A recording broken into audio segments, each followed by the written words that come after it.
Hi hello నమస్తే అందరూ ఎలా ఉన్నారు? నేనైతే చాలా బాగున్నాను. మీరంతా ఎలా ఉన్నారో నాకు కామెంట్ చేసి చెప్పండి. Welcome back to my channel Bhagyalakshmi నివాసం. వెదర్ అయితే చాలా కూల్గా చిల్డ్గా ఉందండి. వీడియోలో చూపించడానికి చెప్పడానికి కూడా బాగానే ఉంది.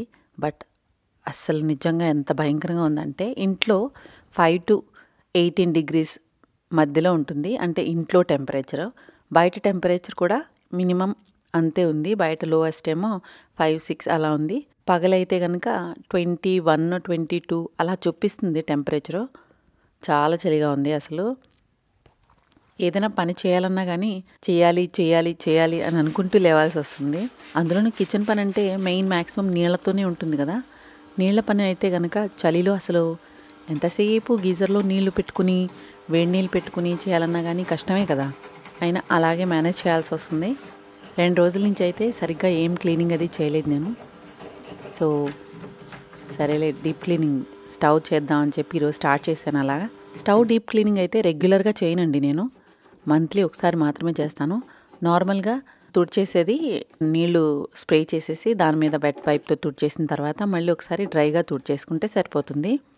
ఈ బర్నర్లు ఇంకా దాని మీద ఉండే స్టవ్ ఫ్లేమ్కి అవి ఉంటాయి కదా స్టాండ్స్, అవన్నీ కూడా నేను డిష్ వాషర్లో వేసేస్తాను. నాకేమీ పెద్ద తేడా అనిపించలేదు. సో నేను డిష్ వాషర్లోనే వేసేసి ఆన్ చేసేస్తాను. అంటే అన్ని టైంలోనూ కూడా స్పెషల్ క్లీనర్స్ అది వేసి క్లీన్ చేయాల్సిన అవసరం ఉండదు. రెగ్యులర్ క్లీనింగ్ అయితే కనుక మనం ఇలా నీళ్లు ఊరికే స్ప్రే చేసేసుకుని నీళ్ళతో తడిగుడ్డతో ఒకసారి క్లీన్ చేసి పొడిగుడ్డతో క్లీన్ చేసుకుంటే ఏకదం నీట్గా క్లీన్ అయిపోతుంది. బయట అయితే మాత్రం పువ్వులు చాలా బాగా వస్తున్నాయి. కెలాయించో కట్టింగ్స్ పెట్టాను కదా, ఇవైతే బాగా వస్తున్నాయి. గార్డెన్లో పని అంతా కూడా పెద్దగా ఏం లేదు, ఎందుకంటే చలిగా ఉండడం వలన పెద్ద పని ఏం లేదు. ఎప్పటి నుంచో పెండింగ్ ఉన్న పనులు మాత్రం కొంచెం ఒక్కొక్కటి ఓపిక తెచ్చుకుని గ్యాప్ ఉన్నప్పుడల్లా చేయాలనిపించినప్పుడల్లా చేస్తున్నాను. ఈరోజు గార్డెన్లో పని కూడా కొంచెం నేను రికార్డ్ చేశాను. అది మీ గురించి పోస్ట్ చేస్తున్నాను. మా అమ్మాయికి స్కూల్ స్టార్ట్ అయిపోయింది. అంటే 12th కదా, ఇంటర్మీడియట్ సెకండ్ ఇయర్. ఈ సంవత్సరం కంప్లీట్ అయిపోతుంది. దానికి పాపం స్కూలు ఉంది. ఈరోజు ప్రాక్టికల్స్ ఏవో ఉన్నాయని చెప్పేసి వెళ్తుంది. ఈయనే డ్రాప్ చేసేసారు. 2 రోజుల నుంచి క్యారెట్ అలాగే తెచ్చుంచాను. క్యారెట్ హల్వా చేద్దామని చెప్పేసి పీల్ చేసేసిన తర్వాత బయటే ఉంచేసాను. అయినా చాలా ఫ్రెష్గా ఉన్నాయి. చలిగా ఉంది కదా, సో బయట ఉంచినా కానీ ఏం పాడవలేదు. 2 కిలోలు తీసుకొస్తే వాటిని పీలు అంతా హెడ్స్ అవి తీసేసిన తర్వాత 1.5 కిలో వచ్చి ఉంటుంది. నేను మెషిన్లోనే చేసేసాను. యాక్చువల్లీ ముందు వాటిని తీయాలంటే కద్దుకస్ చేయాలంటే కనుక చాలా ఓపిక, మెయిన్ నొప్పి వస్తాయి, చేతులు చల్లగా ఉంటుంది కదా వెదరు. సో ఈ మెషిన్ వచ్చిన దగ్గర నుంచి నాకు చాలా ఈజీగా అనిపించింది. నేను చేసే విధానంలో మనం సొరకాయ హల్వా కూడా చేసుకోవచ్చు. ఇలాగే నేను క్యారెట్ హల్వా సేమ్ ఇదే ప్రాసెస్లో చేస్తాను. అంటే చాలామంది కుక్కర్లో పెట్టి చేస్తారు. కుక్కర్లో పెట్టేది కొంచెం టేస్ట్ డిఫరెంట్గా ఉంటుంది.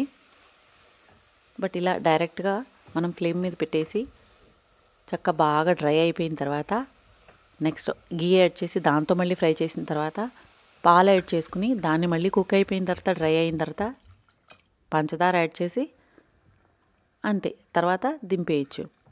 బాగా డ్రై అవనివ్వాలి. ముందు క్యారెట్లో ఉన్న వాటర్ డ్రై అయిన తర్వాత కొంచెం గీ వేసిన తర్వాత గీలో ఫ్రై అయితే కనుక దాని ఫ్లేవర్ ఎన్హాన్స్ అవుతుందన్నమాట. తర్వాత మనం పాలు వేసి కుక్ చేసుకుంటే ఆ కోవా టేస్ట్ చాలా బాగుంటుంది. విడిగా ఇక్కడ చాలామంది కోవా విడిగా వేసి చేస్తారు. నాకు అలా ఎందుకో నచ్చదు. 2 రోజుల నుంచి శాండ్విచ్ చేసుకున్న బ్రెడ్ లెఫ్ట్ ఓవర్ ఉండిపోయింది. బ్రెడ్ క్రమ్స్ అయితే చేసుకుంటాం, బట్ అస్తమానం బ్రెడ్ క్రమ్స్ ఏం చేస్తాం. సరేలే, మా పాపకి క్యారెట్ హల్వా మా అబ్బాయికి ఇష్టం, బ్రెడ్ హల్వా మా అమ్మాయికి ఇష్టం అనమాట. సో బ్రెడ్ హల్వా చేశాను. ఇది కూడా ఎక్కువ గీ వేయకుండా, అంటే నెయ్యి వేయకుండా, ఎక్కువ పంచదార తీపిగా లేకుండా పాలతో చేసుకుంటే కనుక బాగుంటుంది. చాలామంది పాకం పట్టి చేస్తారు. నాకు ఇలా పాలల్లో వేసి చేయటమే ఇష్టం అనమాట. సో పాలు విడిగా పెట్టుకుని అందులో పంచదార వేసి కరగపెట్టిన తర్వాత ఈ పాలని ఆ బ్రెడ్ ముక్కల్లో యాడ్ చేసేసి మనం పైన గీ వేసుకుంటే మళ్ళీ వేసుకోవచ్చు. అంటే నెయ్యి వేసుకుంటే వేసుకోవచ్చు, లేకపోతే లేదు. క్యారెట్ హల్వా కూడా ఎక్కువ షుగర్ వేయకుండా కొంచెం వేసాను నేను. అంటే సరిపడనంత మాత్రమే. పాలు ఆల్రెడీ వేసాం కాబట్టి కమ్మగా ఉంటుంది. నెయ్యి ఫస్ట్‌లో స్టార్టింగ్‌లోనే వేసేసాను. ఇంకా నేను మళ్ళీ నెయ్యి వేయలేదు. నట్స్ విడిగా ఫ్రై చేసుకున్నాను. నట్స్ అంటే కాజు ఒకటే.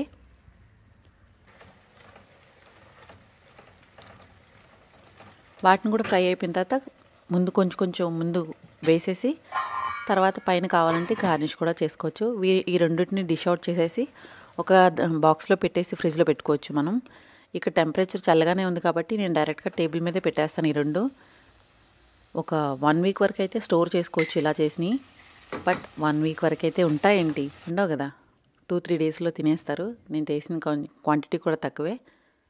ఈరోజు గార్డెన్లో పని కూడా కొంచెం చేద్దామని చెప్పేసి కొంచెం ఫాగ్ అది వెళ్ళిపోయిన తర్వాత బాగుంది. సో బయటకు వచ్చాను. ఇది బేబీ సన్ రోజ్ అండి, వెరిగేటెడ్ అనమాట. ఇది చిన్న చిన్న రోజులు వస్తాయి అన్నమాట. అంటే గులాబీ పువ్వుల్లాగా చిన్న చిన్న పువ్వులు వస్తాయి పింక్ కలర్లో. ప్రస్తుతం వింటర్ కాబట్టి దీనికి పువ్వులు పూయట్లేదు.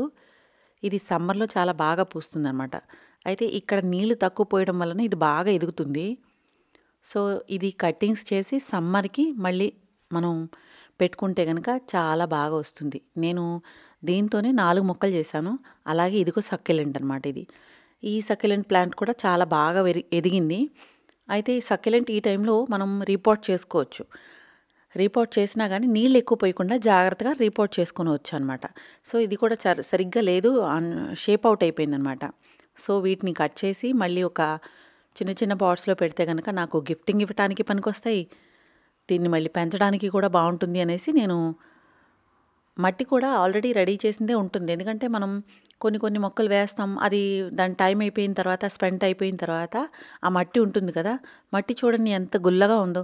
నేను ఆల్రెడీ అందుకే చెప్తాను, మట్టి కలుపుకునేటప్పుడే అంటే కోకోపీటు, ఆకులు కంపోస్టు, ఇంకా వర్మి కంపోస్టు, కౌడంగ్ కంపోస్టు ఇవన్నీ కలిపి నీమ్ కలి ఫంజిసైడ్ ఇవన్నీ కలిపి యాడ్ చేసుకుని ఇలా చేసుకుంటే కనుక మట్టి చాలా గుల్లగా ఏరీగా ఉంటుందన్నమాట. దీనివల్ల మొక్కలు చాలా బాగా ఎదుగుతాయి. మనకి పదే మొక్కకి మట్టి చేంజ్ చేయాల్సిన అవసరం లేకుండా ఉంటుందన్నమాట ఆ మట్టి బాగుంటే కనుక. సో నేను అలా పెట్టిన ఇవి చాలా మొక్కలు పెట్టాను నేను. సో ఇవి ఇంకా ఈ మదర్ ప్లాంట్ అనమాట, ఇది బాస్కెట్లోది. ఇది బాగా ఎదగట్లేదు ఇంకా. దీనికి కూడా కొంచెం ఈ మట్టి పైన యాడ్ చేస్తే కనుక ఇది కూడా కొంచెం గ్రోత్ బాగుంటుంది. తర్వాత వీటి నుంచి కట్ చేసిన కట్టింగ్స్ మనం ఇంకో కుండీలో పెట్టుకుంటే కనుక అవి కూడా ఎదుగుతాయి కదా. సో అలా కట్ చేద్దామని చెప్పేసి ఈరోజు ఈ పని స్టార్ట్ చేశాను. చిన్న చిన్న స్టెమ్స్, లాంగ్గా ఉన్న స్టెమ్స్ అన్నీ తీసేస్తే ఇవి హెల్తీగా పెరుగుతాయి అన్నమాట. మళ్ళీ కొంచెం మట్టి యాడ్ చేసుకుని, చాలా గుల్లగా ఉంది చూడండి మట్టి. అలా గుల్లగా ఉన్నప్పుడు మట్టి బాగా ఎదుగుతుందన్నమాట. మొక్క ఎదగటానికి హెల్ప్ చేస్తుంది మట్టి. ఇలా 4-5 కుండీల్లో పెట్టేశాను. ఈ ఆకులు ఉన్నాయి కదా, అంటే దాని పెటల్స్ మీరు ఆన్లైన్లో చాలామంది చూసే ఉంటారు, రీల్స్ అవి వస్తూ ఉంటాయి కదా ఇన్స్టాగ్రామ్లో. సో వీటిని గుచ్చేస్తే వస్తాయని చెప్పి చూపిస్తూ ఉంటారు. యాక్చువల్లీ అలా కన్నా దానికి కొంచెం సపోర్టివ్గా మనం మట్టిలో కనుక పెడితే కనుక ఇంకా బాగా వస్తాయన్నమాట. ఇది నేను అలా పెట్టిందే. ఇదే నర్సరీలో కొనాలంటే కనుక 150 దగ్గర నుంచి 200 రూపీస్ దాకా ఉంటుంది. సో నేను ఇది పెట్టి నేను ఎవరికైనా గిఫ్ట్ ఇస్తే వాళ్ళు చాలా హ్యాపీగా ఫీల్ అవుతారు. అలాగే నేను ఇంకో బాస్కెట్లో ఉన్నాయి కూడా కట్ చేసేసి లాంగ్గా షేప్ అవుట్ అన్నీ తీసేసాను అనమాట. అది ఉన్నా కానీ ఒకవేళ అది వేళ్లాడిపోయి తర్వాత విరిగిపోతాయి అనమాట. సమ్మర్స్లో సక్యులెంట్కి ఎప్పుడు నచ్చదు. సమ్మర్లో ఎప్పుడు సక్యులెంట్ మొక్కలు ఎక్కువ సర్వైవ్ అవ్వవు అనమాట. సో దాని బదులు మనం ఇప్పటి నుంచే వాటిని జాగ్రత్తగా సేవ్ చేస్తూ వాటిని కాపాడుకుంటే కనుక తర్వాత మళ్ళీ వచ్చే సీజన్ కల్లా ఇవి డబల్ అవుతాయి. సో అలా ఇప్పుడు సీజన్ కాబట్టి సక్యులెంట్ కట్టింగ్స్ కానీ లేకపోతే ఇంకా ఇలా చిన్న పప్స్ లాగా మనం పెట్టేసుకుంటే కనుక సమ్మర్స్లో నేను యువతల పక్క ఈ ఏరియా అంతా కొంచెం షేడీ ఏరియా అనమాట. సో ఈ ఏరియాలో సమ్మర్స్లో పెట్టేసుకున్నాను అనుకోండి, సమ్మర్ అంతా గడిచిపోయిన తర్వాత రెయినీ సీజన్లో కూడా కొంచెం జాగ్రత్తగా దాచుకుంటే మళ్ళీ వింటర్కి ఇవే డబల్ అవుతాయి. సో అలా నేను సేవ్ చేస్తూ గెయిన్ చేస్తున్నాను ఎక్స్పీరియన్స్ని. సో మీరు కూడా నేను చెప్పే టిప్స్ ఫాలో అయితే కనుక మీకు కూడా కొంచెం తెలుస్తుంది ఎలా చేస్తే ఎలా ఉంటుందో అని. స్టెమ్స్ అన్నీ పెట్టేసిన తర్వాత మిగిలిన ఆకులన్నీ కూడా ఒక పాట్లో పరిచేసి దాని మీదే మట్టి చల్లేసాను. ఫ్యూచర్లో ఇవి కూడా వస్తాయని. అంటే యాక్చువల్లీ వీటికి మాయిశ్చర్ తగిలితే కనుక ఆటోమేటిక్గా రూట్స్ వచ్చేస్తాయి అన్నమాట. సక్యులెంట్స్ ఎప్పుడు ఊరికే పైన నీళ్లు స్ప్రే చేస్తే చాలు వచ్చేస్తాయి. సో నేను ఇలా మట్టి పైన చల్లేసాను. వస్తే కనుక సక్సెస్ అయితే కనుక వీటిని రిపోర్ట్ మళ్ళీ చేయొచ్చులే అని అన్నట్టుగా. తర్వాత వండరింగ్ జూ ఈ టైంలో నాకు దీని గురించి కొంచెం కూడా ఎక్స్పీరియన్స్ లేదు. నేను ఎప్పుడు పెట్టినా కానీ బ్రతికేది కాదనమాట. సో వండరింగ్ జూ బాగా ఎదుగుతుంది ఈ సీజన్ కాబోలు అనేసి నేను దీన్ని కూడా తీసి ఇది కూడా యాక్చువల్లీ మనీ ప్లాంట్ లాగానే రూట్స్ వస్తాయి, ఏరియల్ రూట్స్. ఆ రూట్స్ వచ్చిన చోట నాడ్ దగ్గర కట్ చేసి అలా 2 ఆకుల దగ్గర నాడ్ కట్ చేయాలన్నమాట. ఆకు వచ్చిన చోటే నాడ్ ఉంటుంది, అక్కడ కట్ చేసి మట్టిలో పెట్టేస్తే వస్తుంది. సో ఇది గ్రోత్ అవ్వడం చూసి ఇది ఇప్పుడు సీజన్ అన్నట్టు నేను ఇప్పుడు దాన్ని కట్ చేసి పెట్టాను. యాక్చువల్లీ నాకు తెలీదు, ఇది సక్సెస్ అయితే కనుక నెక్స్ట్ మీకు వీడియోలో నేను చూపిస్తాను. ఇది వచ్చింది లేనిది నేను 2 పాట్లోంచి ఇంకొక 2 పాట్లోకి మార్చానమాట. ఇది కటింగ్ నేను వేరే ఎవరి దగ్గర నుంచో తీసుకొచ్చానమాట. సో ఇది ఈరోజు నా గార్డెన్ టిప్స్. ఇవన్నీ ప్లాంట్ చేసేసిన తర్వాత ఇది ఇలా ఉంది. 2 హ్యాంగింగ్ బాస్కెట్స్ నుంచి 4 మొక్కల పైనే చేశాను నేను ఆ సక్యులెంట్ ప్లాంట్. వండరింగ్ జూ అయితే కనుక 2 ప్లాంట్స్ నుంచి 2 చేశాను. ఇలా మనం గార్డెనింగ్ని ఎక్స్పీరియన్స్ చేస్తూ ఎంజాయ్ చేయొచ్చు. నెక్స్ట్ ఈవినింగ్కి పొద్దున పరాటా చేశాము. పరాటా విత్ ఏదో చట్నీతో తినేసాం. సాయంత్రం అయినా కొంచెం స్పెషల్గా ఏదైనా చేద్దామని అనుకున్నాను. బట్ సరే ఏం స్పెషల్ చేద్దాం, రెగ్యులర్గా ఉండేదైతే మా పిల్లలు ముందే వద్దు నో అనేసారు. సో స్పెషల్గా అంటే వెజిటబుల్స్ ఈ టైంలో బాగా వస్తాయని చెప్పాను కదా. పెప్పర్స్ 3 కలర్ పెప్పర్స్ అన్నీ వేసి బ్రాకలీ వేసి బిర్యానీ చేశానన్నమాట. ఆనియన్, పచ్చిమిరపకాయ పెద్ద పెద్ద స్లైసెస్ కింద కట్ చేసేసాను. 3 క్యాప్సికమ్స్ అంటే పసుపు, ఎరుపు, గ్రీన్ కలర్ క్యాప్సికమ్స్ పెద్ద పెద్ద ముక్కలుగా కట్ చేసి, బ్రాకలీ కూడా పెద్ద పెద్ద ముక్కలుగా కట్ చేశాను. వీటన్నిటిని జింజర్ గార్లిక్ పేస్ట్లో ఉప్పేసి సాటే చేసుకోవాలన్నమాట. సాటే చేసుకున్నప్పుడు హై ఫ్లేమ్లో పెట్టి సాటే చేసుకుంటే చాలా బాగుంటాయి. అంటే ఎక్కువ ఓవర్ కుక్ అవ్వకుండా దానికి ఆ గార్లిక్ మసాలా ఫ్లేవర్ బాగా పడుతుంది. ఆ తర్వాత ఉప్పు, కారం, గరం మసాలా, జీలకర్ర పొడి, ధనియాల పొడి ఇవన్నీ యాడ్ చేసిన తర్వాత లాస్ట్లో దీంట్లో పెరుగు యాడ్ చేసుకోవాలి. బిర్యానీకి ఎప్పుడు కనుక మనం పెరుగు యాడ్ చేసుకుంటే దాని ఫ్లేవర్ ఎన్హాన్స్ అవుతుంది, రైస్లో చాలా బాగుంటుందన్నమాట. నేను మట్కాలో దమ్ బిర్యానీ చేద్దాం అనుకుంటున్నాను. ఎప్పటి నుంచో నా కిచెన్లో పైన పెట్టి ఉంచుతానమాట. ఎప్పుడైనా స్పెషల్గా చేద్దామని అన్నప్పుడు ఆ మట్కాలో చేస్తాను. ఇక్కడ రాజస్థాన్లో అలాంటివే దొరుకుతాయన్నమాట. ఎక్కువ ఇది చాలా బరువుగా ఉంటుంది, ఇసుక ఉంటుందన్నమాట అడుగున. సో స్లో కుకింగ్లో చేస్తే కనుక బిర్యానీ చాలా బాగుంటుంది. ఇవన్నీ దమ్లో వేసి చేద్దామని అన్నట్టుగా నేను ఇలా వీటిని వెజిటబుల్స్ని సాటే చేసేసిన తర్వాత మసాలాలన్నీ యాడ్ చేసిన తర్వాత పెరిగేసి ఈ ప్యాన్ పక్కన పెట్టేశాను. హై ఫ్లేమ్లో మాత్రమే కుక్ చేశాను అనమాట. ఇవి కుక్ అయితే అవ్వలేదు, ఫ్రై అయితే అయిపోయినాయి. వీటిని పక్కన పెట్టేసి ఆ కుండ పెట్టిన తర్వాత కుండని ముందు డైరెక్ట్గా పెడితే కనుక అది ఇసుకతో చేసింది అన్నాను కదా, ఎక్కువ హీట్ అయిపోతుంది.